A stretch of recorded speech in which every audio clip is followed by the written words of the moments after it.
Et si on se baladait, toi et moi?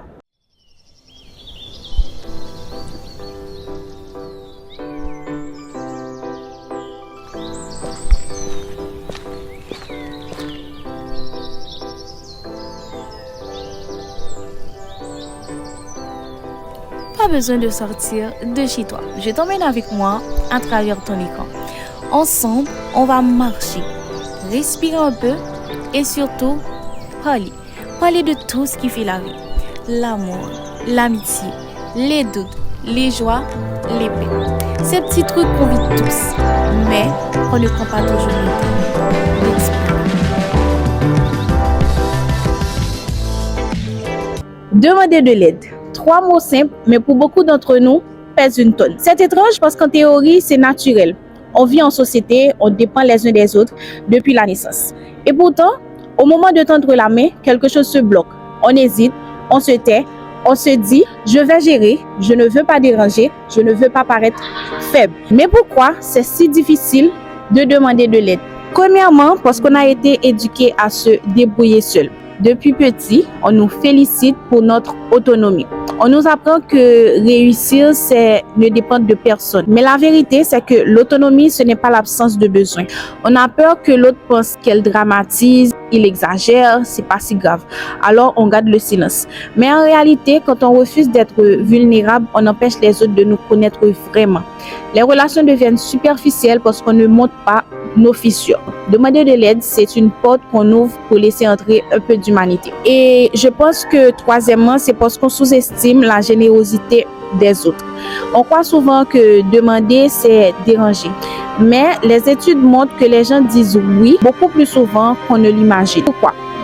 Parce qu'aider procure du sens. Donner fait du bien à celui qui reçoit et à celui qui aide. Quand tu demandes de l'aide, tu offres à l'autre une occasion d'exister autrement. Pas seulement comme spectateur, mais comme auteur de ton mieux-être. Et refuser de demander, c'est priver les autres d'un geste de bonté qu'ils aimeraient peut-être poser. Parfois, on ne sait pas comment demander. On n'a pas appris à le faire, on a peur de trop en dire, de mal s'exprimer. Mais demander de l'aide, ce n'est pas forcément dire « sauve-moi ». Parfois, c'est juste dire « est-ce que tu pourrais m'écouter 5 minutes? J'ai besoin de parler. J'ai du mal à avancer sur ça. Tu veux bien m'expliquer ?» Donc, c'est tout ça. C'est juste des phrases simples, honnêtes, précises. Plus, je pense que c'est parce qu'on veut garder le contrôle, en fait. Demander de l'aide, c'est reconnaître qu'on ne maîtrise pas tout. Et pour beaucoup, ça fait peur. Mais au fond, la vie, c'est ça. Des moments où on porte et d'autres, on se laisse porter. Le contrôle, c'est une illusion. On ne peut pas tout prévoir, tout gérer, tout comprendre. Et vouloir tout faire seul, c'est se condamner à l'épuisement.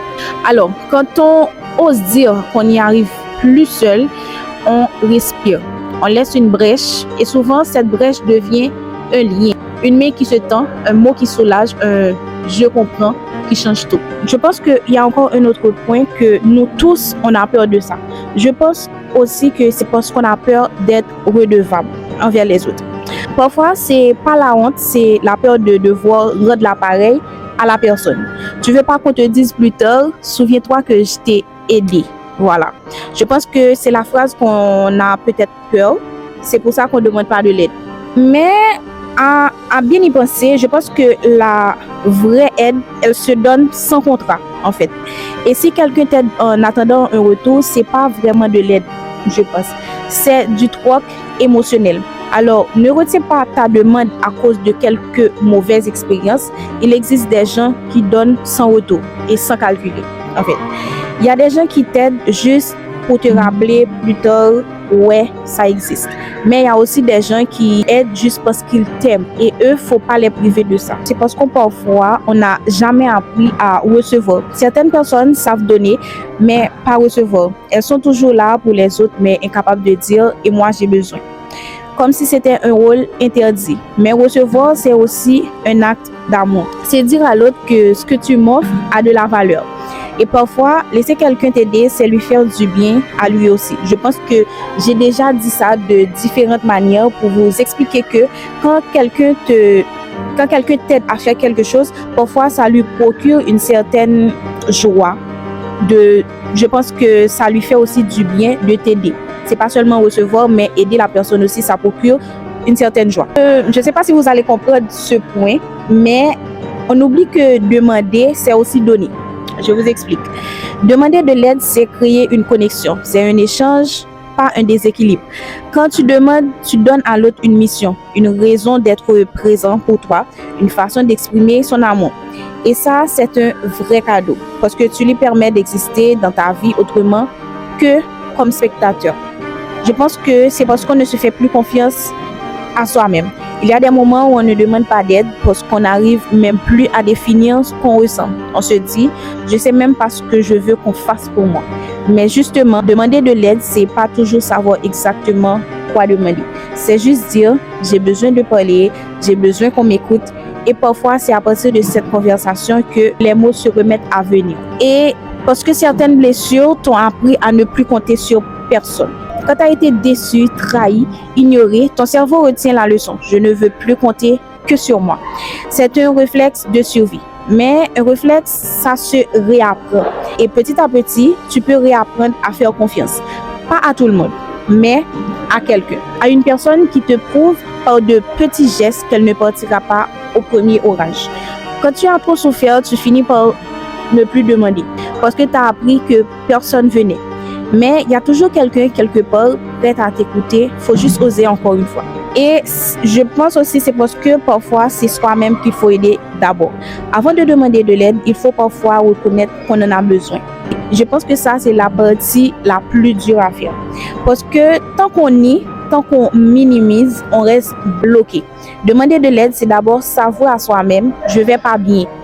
Et rien que ça, c'est déjà un énorme pas. Avant de tendre la main à quelqu'un d'autre, il faut d'abord tendre la main à soi-même. Se dire, ok, là, j'ai besoin d'aide. Et c'est pas grave, c'est humain.